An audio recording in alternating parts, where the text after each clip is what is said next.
Music evoked nostalgia to boost mental health and emotions by me, Jack LumLung. What is music evoked nostalgia? Dr. Kelly Jakubowski at Durham University calls this term music evoked autobiographical memory. And this is when you are listening to a song from your childhood. And when you are listening to the song, you remember your childhood and where you were, who you were with, and how you felt. This is like a childhood song that triggers vivid memories and emotions when you're listening to like 70s music. But it's not just about memory, it's about how we remember it. The power of music and memory. This shows, in false nostalgia, shows us so well in the idea that we draw out certain memories from the past. Music can draw out positive memories in times that we perceive as bad, like the 70s and 80s. Yaron Bren, researcher in cognitive brain science at Georgia Institute of Technology, says, recent research my team and I published suggests music may do more than just trigger memories. It might even change how we remember them. An example of this is when people with rough childhoods listen to their childhood music and remember it as good times. This is shown in the music industry and movie industry, like in Guardians of the Galaxy. Neuroscience News states that listening to music while recalling the past can change the memory's emotion to match music's mood. James Gunn, the director of Guardians of the Galaxy, used this with the opening song of his first movie, using the song Come and Get Your Love. He used this song because it can make the audience feel more soothing when put into this new movie in a new planet. This is because the song was one of the greatest hits in the music industry 50 years ago, eliciting nostalgia for people alive at that time, and its lyrics are upbeat and create a positive mood. This just shows how music can improve mood and immersion.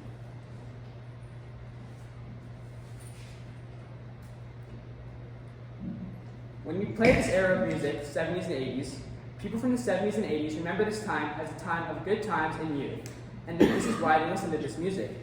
But this is not true. Even though this could be known as the good times in a disco era, these times are marked by the worst defeat in American history in Vietnam, the oil crisis, assassination attempts, and a global recession.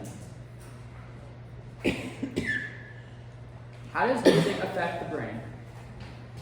According to Harvard Health, music that's powerful enough to be spine-tingling can light up the brain's reward center, just like chocolate or alcohol. But music provides no unhealthy releases of stress, like these unhealthy consumptions. According to Murray T. Zatar, Department of Biological and Physical Sciences at the American University in Dubai, the transformative power of music is due to its ability to influence the brain, promoting neuroplasticity, which improves cognitive, emotional, physical, and social domains. An example of this connection of the brain and music is in Stranger Things. In a quote by William Concreve's 1967 The Morning Bride, music has charms to soothe a savage beast. This is shown in Stranger Things, when Max is saved emotionally and physically saved by music.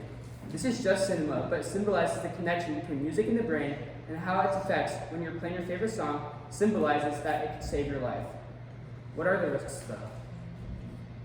Music that is aggressive can worsen depression. According to Roger Patella, board-certified music therapist, when people dwell on negative thoughts, depression and anxiety can worsen, which could easily be caused by listening to violent music. This also can happen when you overfixate on past experiences. This does not mean that nostalgia is necessarily bad when listening to music. Nostalgia provides a temporary relief, but that's valuable. It's healthier than other types of consumption that can help cope with these types of things. In a quote by Norberg in False Nostalgia, you can't go back, but the feeling can help you move forward. That's why music is increasingly used in therapy and medicine. In conclusion, music is the map of our lives. It connects us to who we are and how we feel. It helps us process pain, celebrate joy, and boost our mental well-being. This is used in the music industry to encourage the audience to revisit their own meaningful songs. It brings back memories to help us feel how we might have felt back then.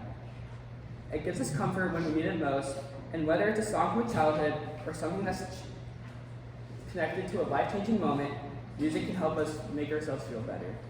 Nostalgia may not solve all problems, but it can be a powerful tool in the music industry, and this is why music is just not entertainment, but it should be used in everyday life. 5:20.